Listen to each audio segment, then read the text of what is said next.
welcome to Out of the Box Radio with me, your host, Christine Blasdale. Out of the Box Radio is a weekly podcast of audible ear candy dedicated to bringing a fresh perspective on this thing that we call life. And each and every week, we're going to be diving into the topics that matter most with lively conversations on issues such as health, wellness, and transformational healing, all with the goal of creating a better world and becoming a happier human being.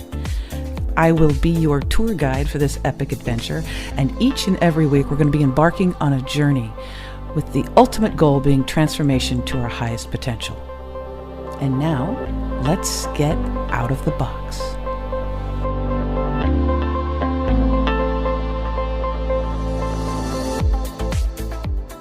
Hello, everyone, and welcome back to Out of the Box with Christine. I am your host, Christine Blasdale, and today we are taking a look back at the best of this program from 2019, all relating to entrepreneurship and business and the do's and the don'ts. But these are the very best guests that I've had on this last year that I want to share with you today. So enjoy the show. Take a listen. And if you want more information about this podcast, you can go to outoftheboxwithchristine.com.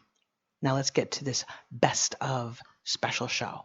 So wonderful to have you join us today. I've got such an amazing show for you. So I'm really happy that you tuned in. I want you to share this program with as many people as you can, because once you hear my guest, I think you're going to understand exactly why she is being spotlighted here on Out of the Box with Christine. My guest today is Suzanne Evans, who is the president and CEO of Driven Inc. She's a mom. She's a wife, a sister, entrepreneur, and risk taker from North Carolina. Driven Inc. founder Suzanne Evans has written several books, including the New York Times bestseller, The Way You Do Anything is the Way You Do Everything. And I love the title of this book too, Suzanne, and the Hell Yeah Diaries. Both books combine a traditional memoir with a dose of business expertise that chronicles Suzanne's meteoric rise from a secretary on Broadway making $40,000 a year to running a multi-million-dollar business in less than 5 years. I am so very happy and super stoked to have on the program Mrs. Suzanne Evans. Is it Miss Suzanne? Mrs. Well, we're in the South, so it is Mrs. It's Mrs. Thank you for having me. Oh, thank you for coming on board. You are one busy lady, Suzanne. I am a little busy. It never feels that way, but it's so funny. This is my second chat with someone today. The first woman also said, she goes, you are one busy lady. So you said it, she said it. I'm starting to believe I'm busy. Well, that's a good thing. That's a really good thing. As my daddy would say, it's always better than the alternative. Oh, yes. No. And you're helping, you really are. You're really helping so many people realize their dreams. Everybody's got problems. Everybody's got their stuff. So when you're sitting here and you're thinking about growing a business or growing a life or whatever it is, and you're like, but I'm not good enough. Guys, everybody is worried about not being good enough. And when you worry about, what will people say? There will be most people will say nothing because they're so consumed with themselves. And when you sit around and you worry about, can I make this work? Who cares? If it works, you will have made an impact. If it doesn't work, probably no one will notice. So stop waiting. Exactly. And the thing is that it's so much is that it's in the journey of reaching out. If you stay safe and small, then you're not going to grow and you're not going to learn very much. There's been times for me, like I don't know if this is a Scorpio thing. I have like 5 planets in Scorpio, so I'm like Scorpio in definition in the dictionary. But I have tried different things in life. I've tried different businesses. I've tried different ways of living. And the thing is that each one I have put forward and I go, I get to a certain point and I go, that's not good. That doesn't feel good, or that's not to my benefit.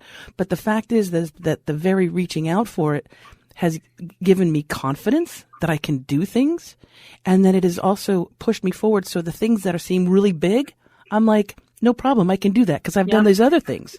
Absolutely. And I think that the biggest mistake that humans make is is waiting for anything. You know, I am the queen of bad decisions. I'm the queen of bad decisions, but I'm also really successful.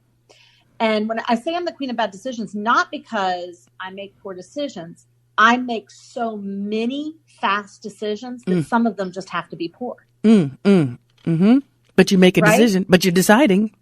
Yes. And I'm constantly moving forward. And even if I'm not moving in the right direction, sometimes it's that, you know, it's that momentum, and it's that direction that I can go, oh, let's just take a left turn.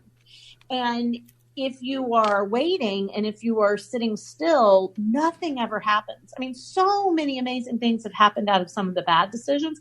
And I don't mean, you know, one of those graduation mini books that's like fail your way to success. I just mean I discover something, right? I'm like, oh my gosh, I made this terrible decision and this didn't work, but I actually ended up hiring this person in that decision and they're an amazing employee, you know, or whatever it is. Right. That's one thing that I wanted to touch on with you is that it's wonderful that there are so many people going from either, you know, working for somebody else, working for a company or a corporation, and going into their own business, which I think is fantastic. There's a huge explosion, as you know, as you witness with women, because yes, I would say just over the last few years, it is absolutely, you know, insane how many women are coming out and writing their own books and starting their own business, starting their own coaching, consulting. And I think that's incredible. But when you start off, a lot of people, and it's happened to me too. And this is something that a lot of people go through, but I've went through this as well. Sometimes we're really good, Suzanne, at a lot of things. And so when somebody says, so what do you do? And if, you know, you're starting your new business, this always comes up where people go, well, what do I not do? You know, I do a little this, I do that. I'm an expert at this. I do this. And then so the message obviously gets watered down.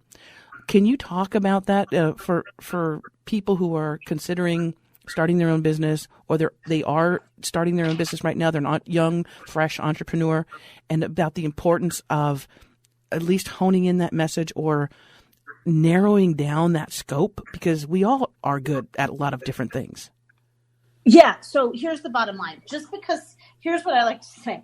Just because it happened to you doesn't mean you should build a business around it. Or it should be a part of your marketing message. So I get people all the time that are like, Suzanne, I really need to start a business. I want to start a business. I'm like, why? And they're like, well, I got divorced. And when I got divorced, I'm like, well, get in line.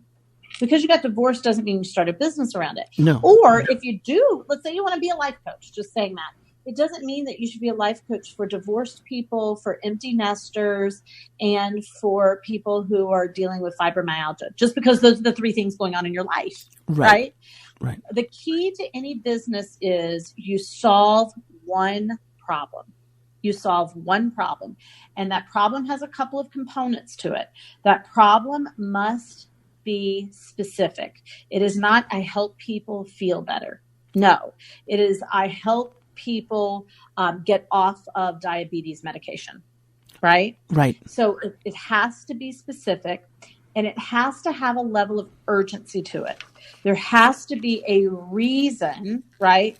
Like that you want to pull out a credit card and you'll do whatever it takes to get a result now.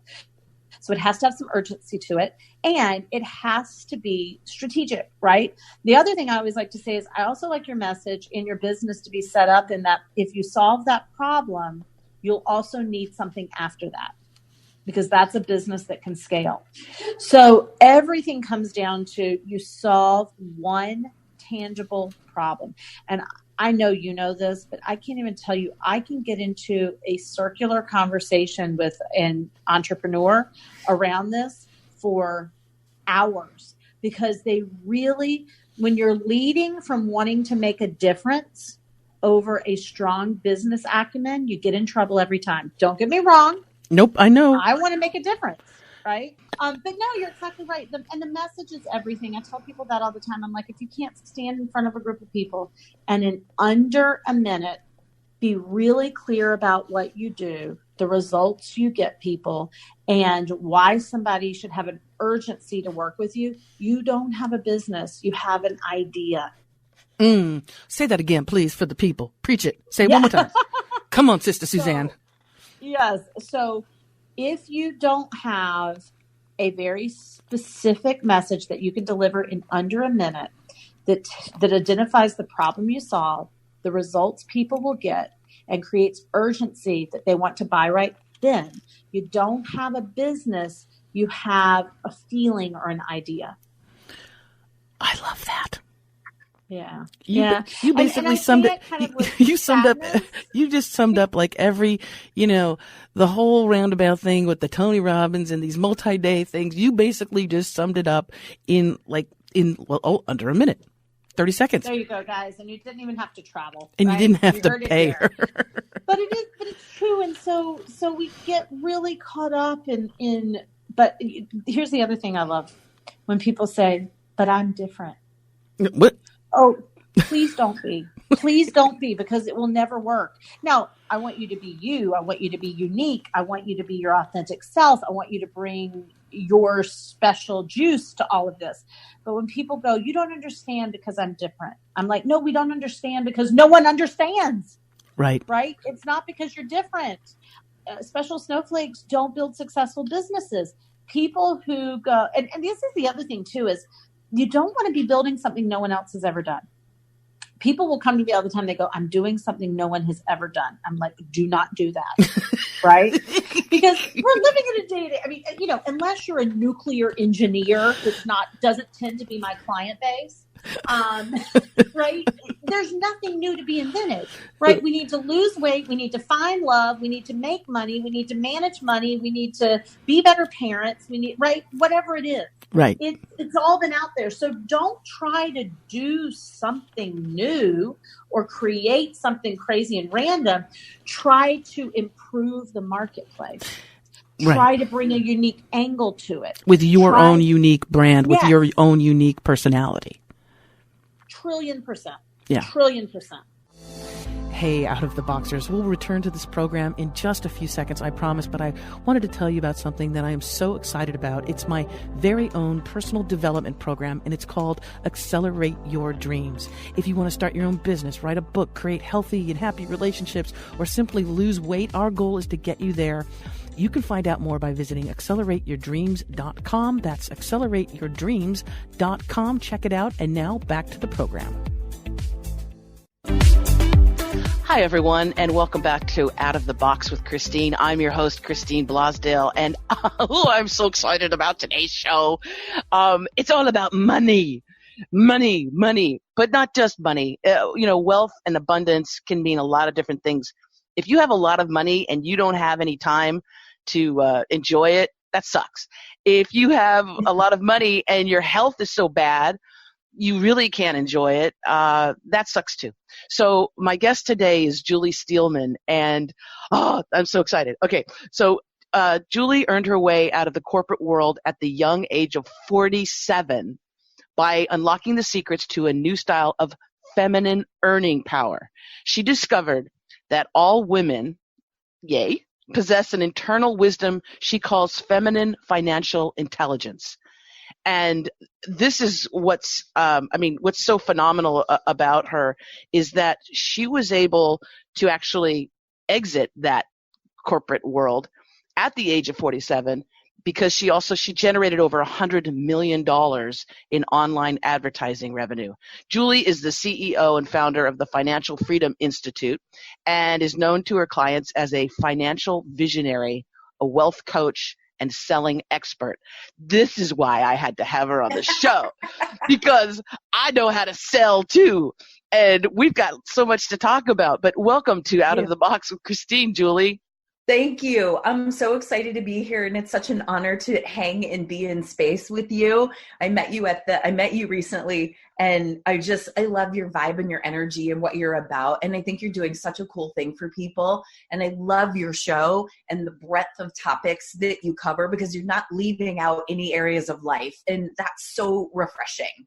It's the hardest thing in the world when you have to list on iTunes or now it's Apple Podcasts what your genre is. And I'm like, Well, it is health and spirituality, and it is self-improvement. It's the Blasdale bucket. Yeah, I mean, it's, you know, I don't know. It's I have 5 planets in Scorpio. It's everything. It's reincarnation. It's health. It's wealth. It's everything. There's 3 things that I've learned as someone who I do a lot of sales, like a lot of sales. Not 100 million, but 18 million, something like that. But that's good. What I've realized is the things that people gravitate towards and need in their life, more than the latest gadget, is health, wealth, and love. Yeah. In your role as a wealth coach, guys, I would love to let our listeners know what you do with clients and what type of clients that you have. You don't have to name anybody, but like what type of clients, who goes to Julie Steelman and says, I need to work with you?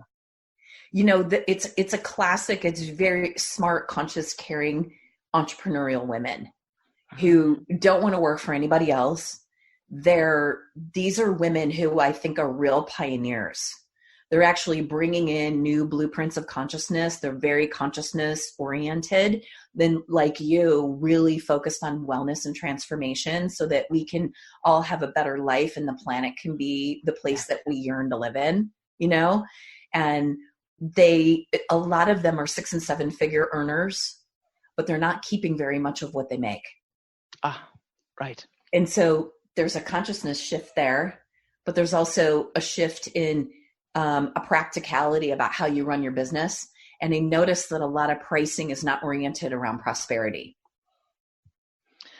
That deserves to be expanded on. Yeah. Because I've had this conversation too with some clients. I do some coaching as well, and they're so worried, and there's that pay gap thing, right? They're so worried about, they're like, well, you know, I don't want to ask for too much, because if I ask for too much, then I won't get any clients. They'll go away. Or they'll go away. So at least I'll have a few clients if I lower my prices. And what I'm saying, what I tell them is that it needs to be based also on what you're giving and your energy and your time. It's worth the money that you should be charging, because this is your expertise, whatever it is. Yeah. It's what you're an expert at. And the more we just say, you know, slash the prices, oh, we're on sale today, then you're always going to be doing that. Yeah. You know, the only business in the world that is successful at selling payments is car sales. Right. Right. Right. And so, and when they brought in leasing instead of buying, they changed the whole model. So now it's about getting you the right payment. It's not even about the right car. Like, people are driving cars that are $100,000 cars, but the payment works, right? Right. So this is where we bring in this whole idea of, it's in our DNA, it's in society, it's in the ethers of, if you're a woman, there's already a sense of eroded value. There's already a sense of underestimating true value. And I think we can take all the confidence classes in the world, but I think what we really need to do is think about what I call our quantum contribution. And so how does my contribution actually impact and enhance my clients' lives? Once I understand that, I stop questioning my value, right?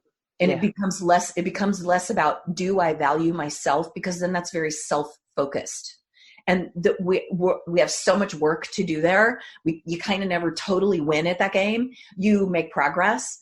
But if you're in business for yourself or as an entrepreneur, it's really about taking a stand. I call it advocating for possibility. Taking a stand for the possibility that your client can have if they were to work with you. Your job is for them your job is to communicate. If they knew what you knew, then they would say yes. Mm-hmm. And they would find the resources to do it. Correct. Right? It's not about the money at all, ever. Because I think that you can charge what you can sell. And so if you only believe that you can sell $100 an hour, then that's what you'll sell. I know someone who gets $10,000 an hour. I know someone else who gets $1 million an hour because he doesn't want to work. He was one of the inventors of the Intel chip. He retired years ago. He's worth a fortune, but he has people come to him because he has one of these uncanny business senses. And so, really top of the food chain, C-suite executives go, I want to work with you. Here's $4 million. I'll talk to you once a quarter. Wow. So, right. But he's unapologetic about, he doesn't want to work. That's what an hour of my time is worth, or I'm not doing it. That's the Elizabeth Taylor story. Right. Remember for Cleopatra, she didn't want to do Cleopatra. You can't imagine Cleopatra without, Elizabeth Taylor. But they were like, we really need you. What do you want? What do you want? And I think she had asked a stupid amount of money for an actress at that time, because all the male, all the male leads were getting the top money. And I think she asked for like $1 million or something, just pulled it out of her hat. And she'd said, I want to have the chili from Chasen's delivered to the set every day. She had a writer that was like this long. And they said, okay. And she went, oh, shit. I should ask for more. That was too easy. They accepted it. And, and then Cleopatra was Cleopatra. Yeah. Yeah. So it's what we think we're worth, what we know we're worth. Yeah. And I think the biggest challenge that women have in business, entrepreneurship, either if they're working for a company or if they have their own business, is communicating. Yeah. Because you can have a high ticket item, or you can say I'm $300 an hour for this to be a coach or whatever, but it's communicating why somebody should pay you to talk. Yeah. And let's be honest, there's a lot of people in the game now. Yeah, there's a lot of people in the game. Yeah. So how do people stand, or how do you talk to your clients about standing out and that message, that communication? Yeah. This is really where you start to get into the beginning of what I call the sales continuum, right? And I just want to say one other thing about the pricing before answering your question. Yeah. Is there's the practical, we've been talking about the inner game of pricing. And so the practical piece of pricing is that women tend to be really focused on, how do I solve my financial hot potato right now? So there's this horizon effect, right? Gotcha. And so it's like, okay, my kid needs to go to school and the tuition's $20,000 and my deadbeat ex-husband isn't going to pay it. So all of a sudden I have a hot potato. What am I going to do? Uh-oh, I have to go make $20,000. And so they get really focused on just the $20,000 and they put all this energy and effort into that, right? But they never take into account that there's all these other things that you need too, right? Yeah. And so it's like one rule of thumb that I would give people right away as a tip is like, if you get something that's a financial urgency or financial hot potato, double it. So if you need $20,000 to send your kid to private school because somebody's going to default on the payment, then put your energy towards making $40,000. Because it takes as much energy to make 40 as it does 20, and then you get to keep something. And that's a falsity, because that's a false mindset where people think that they have to work harder. Yeah. I got to put more hours in. I got to really stay at the office late and all of that, right? I think money, wealth, prosperity has a lot to do with intentionality and has a lot to do, it's really steeped in co-creativity. My ability to create financial freedom was intentional. It was a little kid who wanted to go to Africa. It gave me this body of work. I never knew that would be part of the payoff, right? And I went on this journey. And the biggest secret I can tell you from that journey, from a 7-year-old to 58 today, is that it's become a one-to-one co-creative, empowered, highly empowered, intentional co-creative relationship. I get to ask. I don't get to demand, but I get to ask. And then I get led. So with your clients, what would be, like, let's say a typical session? I know everybody's different, because I know you have clients that they span but if somebody says to you, okay, Julie, I'm tired of living paycheck to paycheck. Yeah. I'm starting my new business, my consulting business or coaching business, and I want to be successful, and especially around money, around pricing, around investing, whatever, in my business. Where do you start with them? Where do you begin with them? Well, I kind of do reverse engineering. So this is where we get into the visionary part of it, is I think that people that hold that as a question actually are really visionaries, and there's something that's really calling them. And so there's a bigger, bold goal and vision. And so what is that? What does that look like? And how would it feel to be there? And then we reverse engineer into I think everybody's carrying a medicine and a magic that somehow helps other people.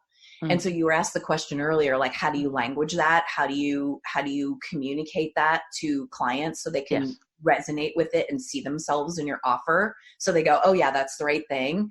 It's like, I think it comes from reverse engineering from your vision, because you need to know why you're being called into something. And then you need to know really deeply how what you do translates into a before and an after. And so the advanced move in that is really being able to say they came in with this belief and they left with it shifted in this way, or they came in with this problem and here's what we needed to do to resolve it. And you get really clear about those things. And when you find people that are really successful, especially with the internet marketing, and there's a lot of players in the field, and there's a lot of stuff being flung around out there, this is what cuts through.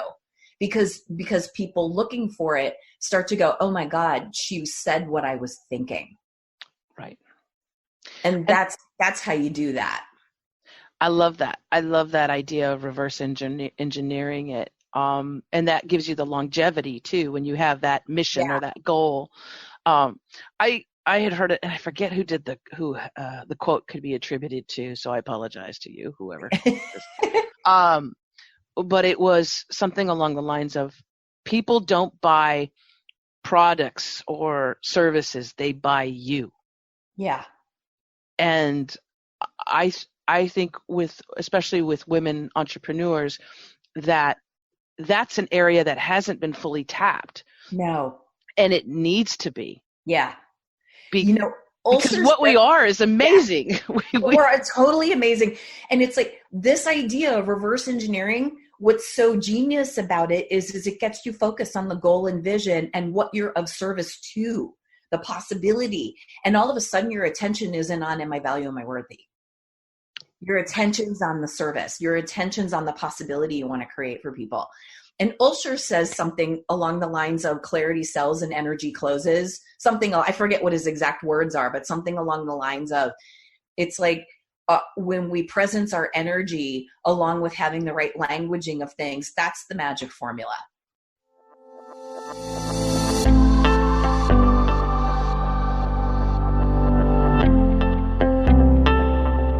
Today, we are taking a look back at the best of this program from 2019, all relating to entrepreneurship and business. These are the very best guests that I've had on this last year that I want to share with you today. So take a listen. And if you want more information about this podcast, you can go to outoftheboxwithchristine.com.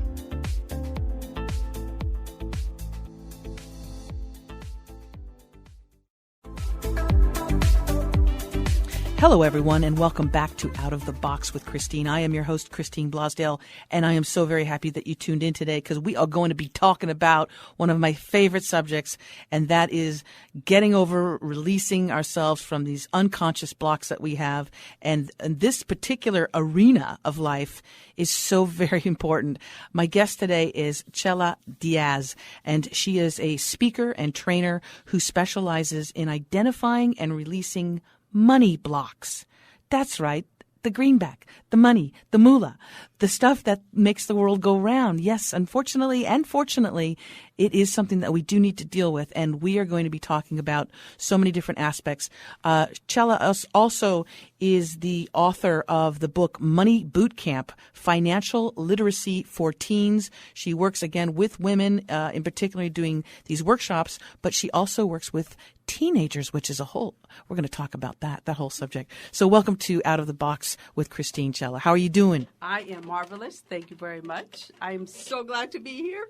I am too, because this is a subject matter that I know a lot of people, we talked before the mic was on, that there's something about finances and money that some people, and the majority, and I'm going to ask you, but the majority, I think, are women. When you start talking about numbers and finances, it's like they want to put the fingers in the ears and go, la, la, la, la, I don't hear you. I don't want to. Why is that, would you say? Well, 76% of women believe that they're not good with money.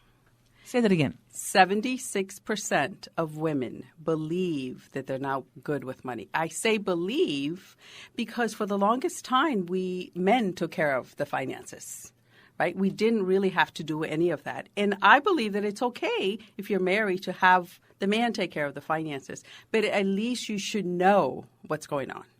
What are those numbers? Right, because he ain't going to live forever. Well, one and two, let's be honest, folks. I'm divorced. So what happens when you're divorced and he's no longer there to take care of the finances? So we have to be real with that. Right. And there are so many, like you mentioned, there's so many single parents, same-sex couples as well, right? And I like the idea of both people. If you are in a relationship, to have both people really have their head wrapped around finances, because also there's no surprise.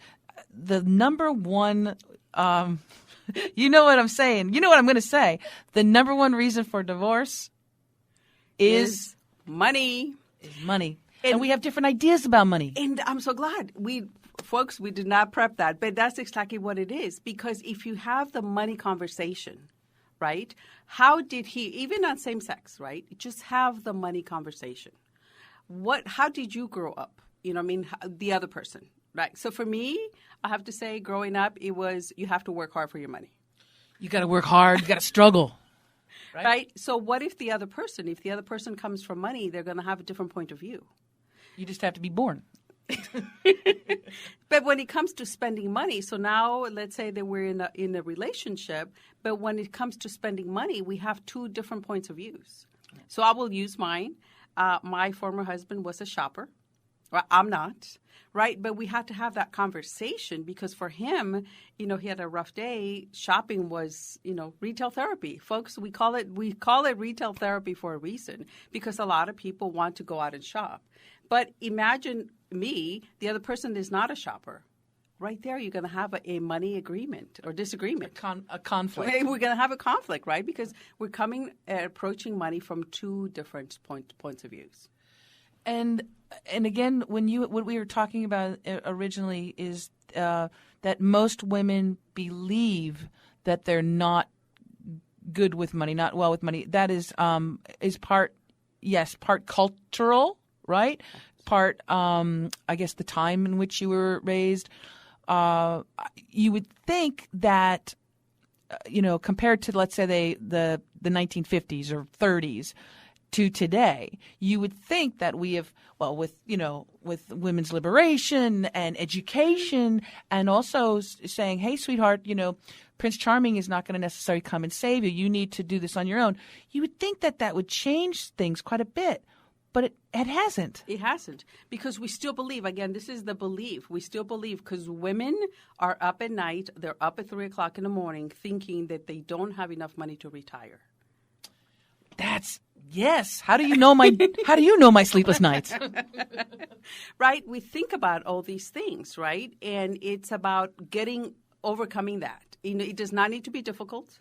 It does not need to be hard, ladies. And I'm very, very excited that today we're going to share 5 tips to get you on your financial track. It is going to be simple. It's not going to be easy because, the monkey chatter, whatever, the little voices, they're going to come up. But trust me when I say this, you spend 5 weeks doing these tasks and you will feel comfortable about money. That's all. You're going to feel comfortable about managing your money. You're going to feel comfortable about what it takes for you to survive month to month. And you're going to be in a position to save money into your possibility bucket, which we're going to talk about. And also with that, it frees up that energy to what I like about this whole thing is that it'll free up the energy so that we don't think that I want to change the belief that you have to work hard to be successful, to have abundance. I know that there are some people, they work hard. They work, like on the weekends, they work crazy hours and they are successful and financially they are doing well. But I know that there are people that that also don't have to do that. And I want to tap into that I want to change those belief patterns, those ingrained, right? Those neural pathways that say you must work hard to make money, and I'm no good at money. Those neural pathways that have been dug in like trenches. I want us to rewrite those. Right. We're gonna change the conversation. We're gonna change how we talk to ourselves about that. Okay, and it's as simple as that, folks. Trust me. I like that. We like simple, Chella. All right. So let's hit the first one. What's the very first thing that we can do? The very first thing, and this is going to be a 5, very quick 5. The first thing you're going to do is you're going to keep track of how you're spending your money. Anytime you spend over $1, you're going to write it down, and you're going to do this for 7 days. There's no judging. There's no comparing. There's no analyzing. You spend it. You write it down. At the end of the 7 days, you're going to divide whatever you spent into 2 columns. How much did you spend on wants? How much did you spend on needs? Again, we have compassion for ourselves. We don't judge it. If you spend $7 in a coffee, speaking from personal experience right now, if you spend $30 on a pair of sandals, it doesn't matter. You simply write it down. Step 1, keep track of how you're spending your money. Anytime you spend over $1, you write it down. At the end of 7 days, put it in 2 separate columns. And do you include, okay, so that's like your day-to-day thing if you're getting a cup of coffee or grabbing lunch or things like that. But does that also mean when you pay your bills? See, she's already one step ahead, folks. So do we write those? But is that on the list? But see, what happens is, so the magic is that 7 days. Yeah. You do it, and then you're going to do this for 4 weeks.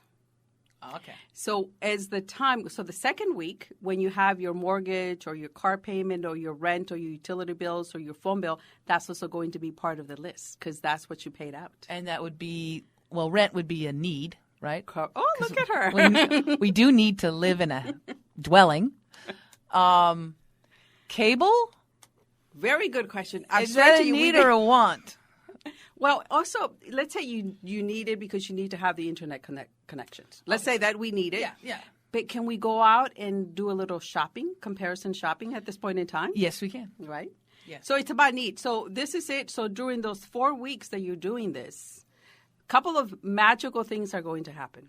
1, you're going to identify when you shop. When do you go do retail shopping? Is it happen on? No, really, because this is it. Every single person that has done this, they find. So do they go on weekends? Is that where your weak spots are? Is it on a Wednesday night? Is that a Thursday night? Is it a Friday night? You want to find out when is it that you go out and spend money on needs. When do you do it on wants? Okay. Right? Needs, obviously, the rent, we have to pay that. Correct. 1st of the month, 5th of the month, or whatever. But when are you spending that wants? And when you see this in paper and you say, I'll use one of my clients. So she found out after doing this for 4 weeks that she was spending $600 in going out to eat for lunch. A month. After the 4 weeks. $600 a month on lunch. Going out for lunch. Okay. Lunch. But when you see it on paper, because a glass of wine, you can't just have a sandwich or a salad. Chella, you got to have a glass of, Pinot Gris. So then when you see that, she chose, I don't believe you have to give up. So she chose to cut back. She only went out to lunch on Fridays, and she started saving $500 a month towards the down payment of a house. Right? Because once you know where your money is going, then you can adjust and say, right, gotcha. Or just make the other choices, right? Do I want to pay off some debt? Do I maybe want to go out to lunch and whatever the money, I'll pay off the credit card debt? Or, my favorite, do I want to put some money into my possibility account? That possibility account. Are we going to talk about that? We're going to. Okay. Well, another thing was and this, because I've heard this from several people when it comes to the wants, right? On that list of wants, when you add it up, are people who, let's say they have smoking.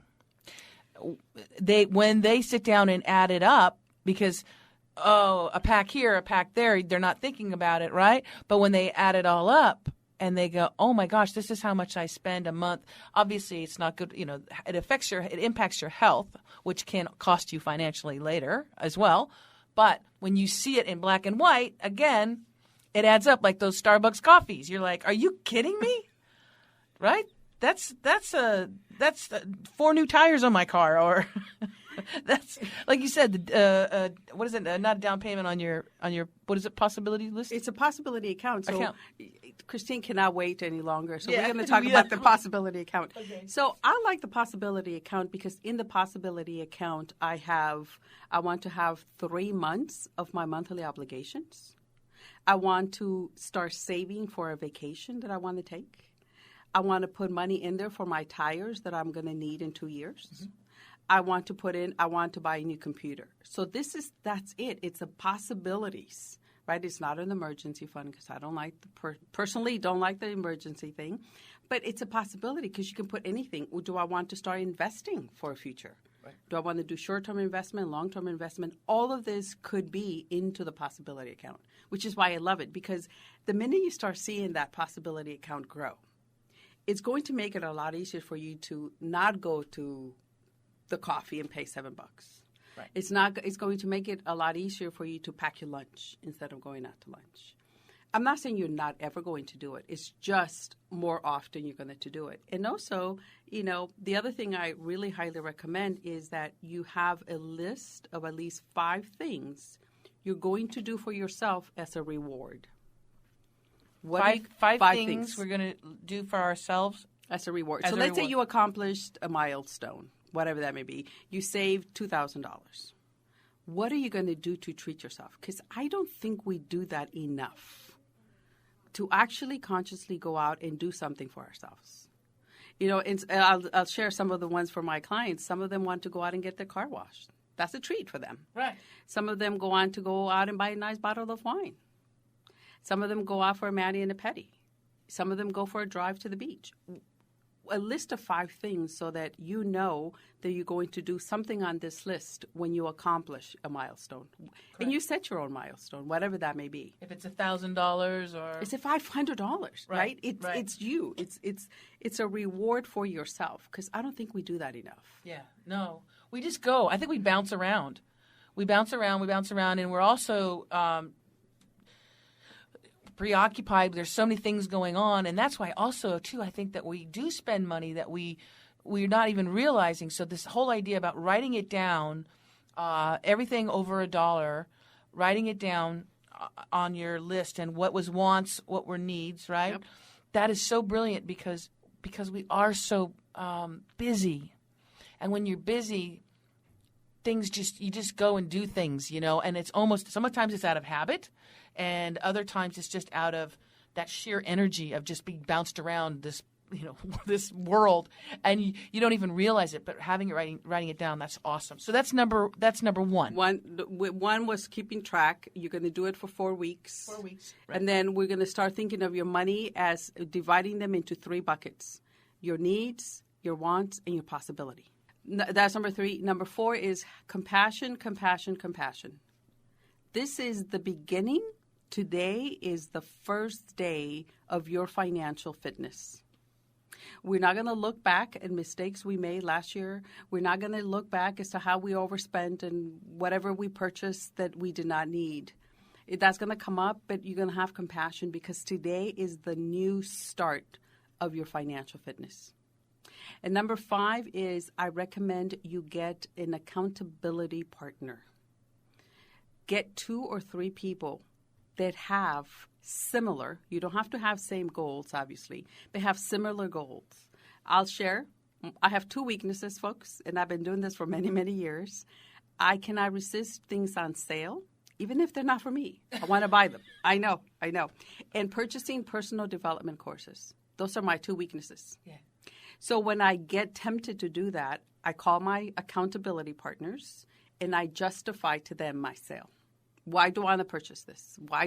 And so they just listen. They don't judge. They don't ask questions. You're just sitting there supporting each other. Because we all need that, right? Yeah. We need that person that's not going to judge us. It cannot be your partner. Can I be your spouse? No. Or life No. partner? Okay, good. We're good on that page. But find a group or 2 or 3 of you that are going to support each other. It's great to be supportive, but also it's great to share your wins. I reached my goal today, right? Yeah. Have that person that's going to have your back. Well, also, too, see, when you're just by your little lonesome self and you see a sale on something, or you see this really cool, self-development kind of course thing, it's so easy just to hit buy now, right? But then when you have to, it's not justifying it, but when you have to say it to another person and you have to speak it out loud and say the words, yes, I really do need that purse or shoes or whatever, new laptop, tablet, whatever it is that you were going to just by your lonesome in your happy little, world on your phone, say buy now. You speak the words. That also changes things, right? Because then you go, do I really need that? Exactly. And the other person just listens to you, right? It's just, but you're building your support community, gotcha. Right? And not only that, but now it's 3 of you meeting and accomplishing a financial goal, which I think that's the magic, right? So you're not just there to support, but you're also building and helping each other get to the whatever next level is for them.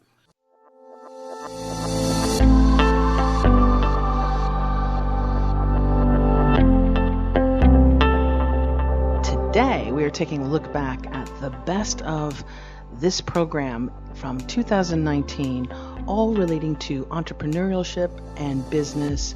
These are the very best guests that I've had on this last year that I want to share with you today. So take a listen, and if you want more information about this podcast, you can go to outoftheboxwithchristine.com.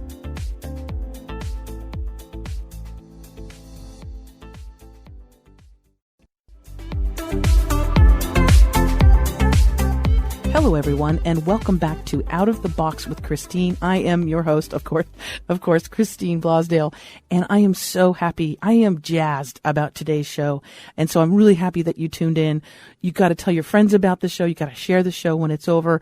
Please do, because my guest is a phenomenal woman, just a genius. Her name's Suzy Prudden, and she is the co-founder of Itty Bitty Publishing, and her story, her life story, is absolutely inspiring. It's something that I would think so many of us need to hear right now.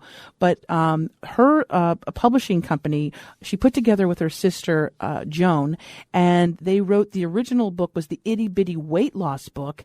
And they discovered this amazing, unique blend of publishing and business opportunity together.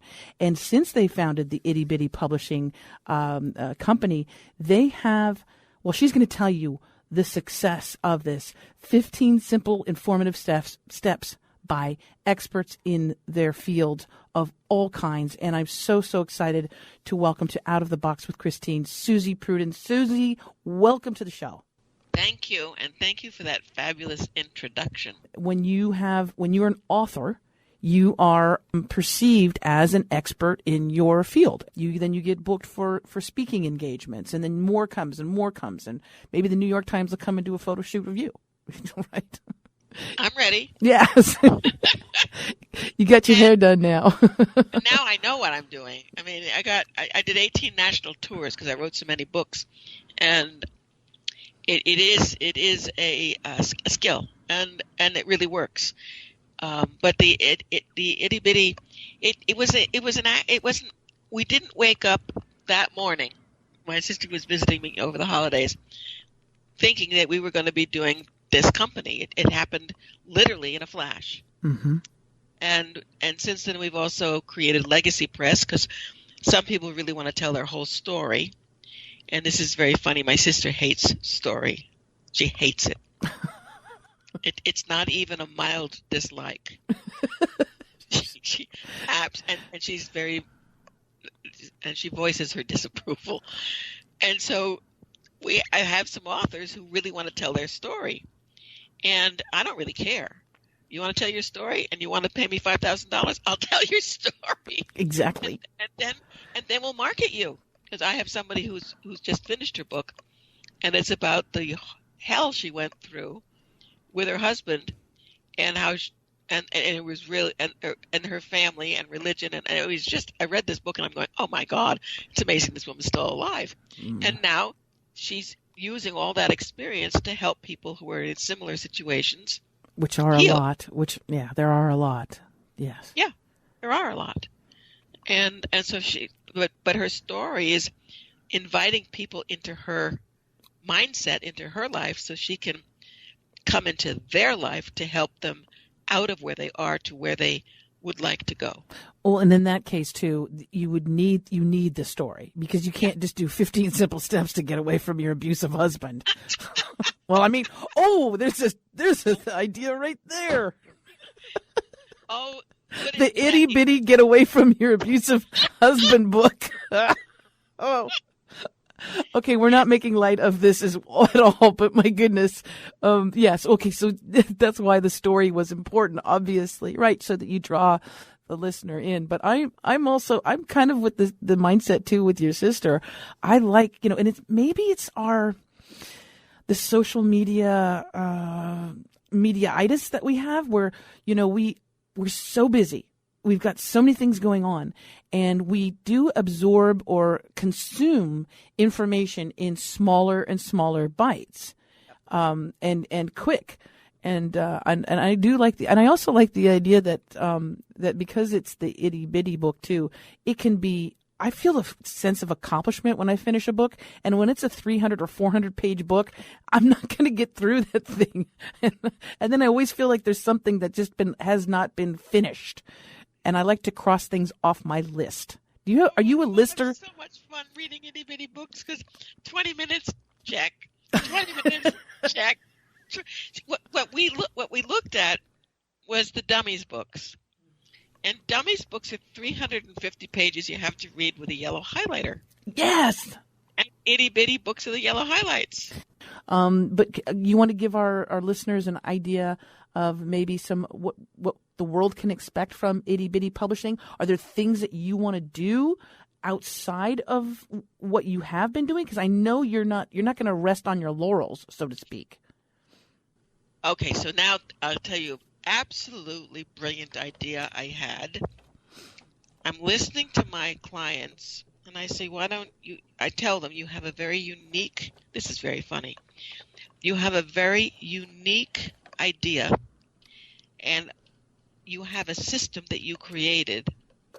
Why don't you certify people in your system, have them teach your system and pay you for the certification, and become in your industry, whatever it is, like the Pilates and fitness.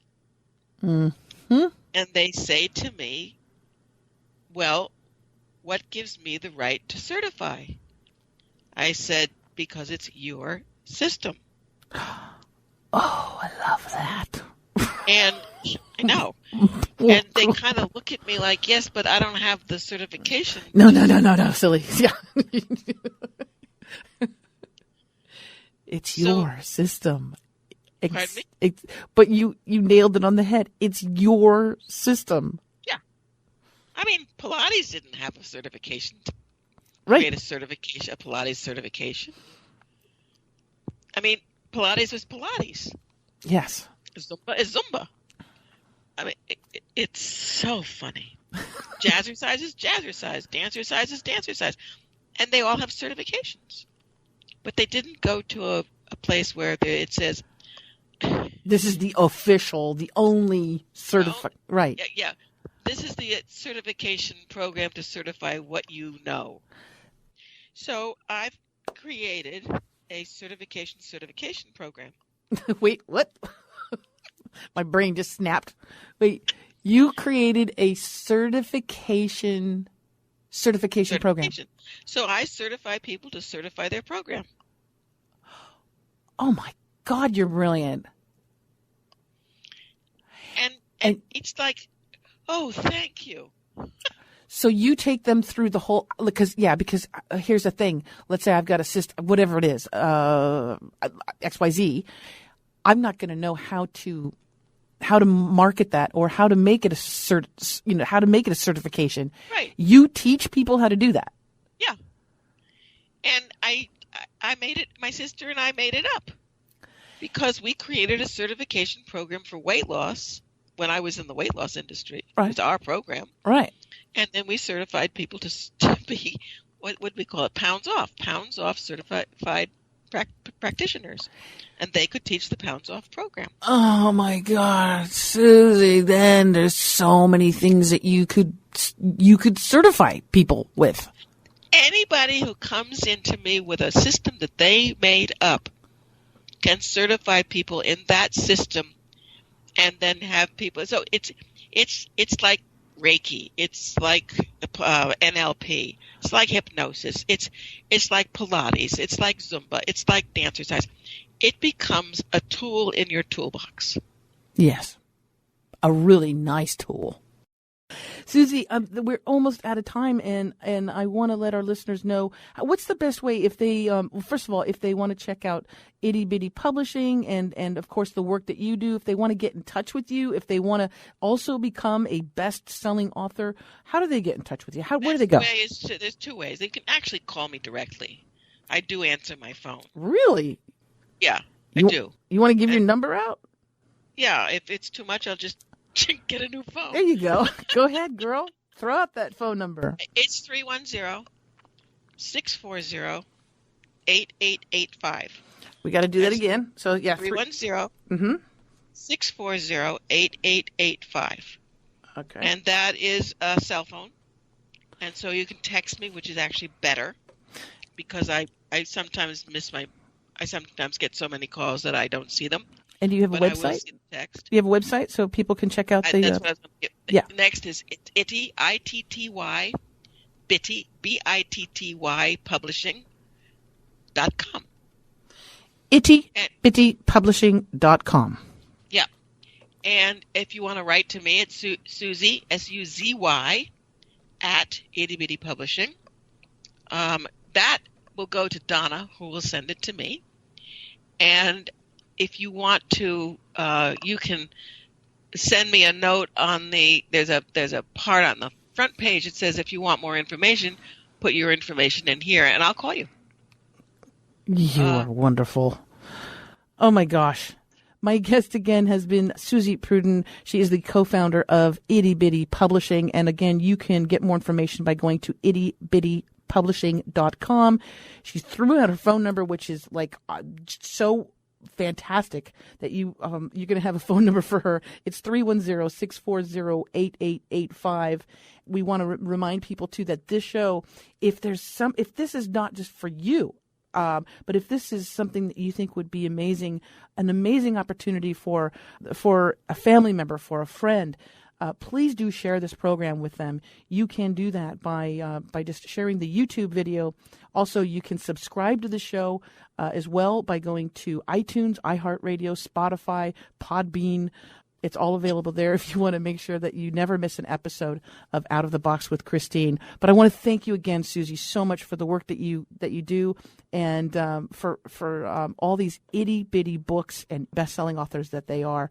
Thank you so much for the work that you do, and I hope you have many, many years of continued success. Thank you. I'm having fun. Yes, you are.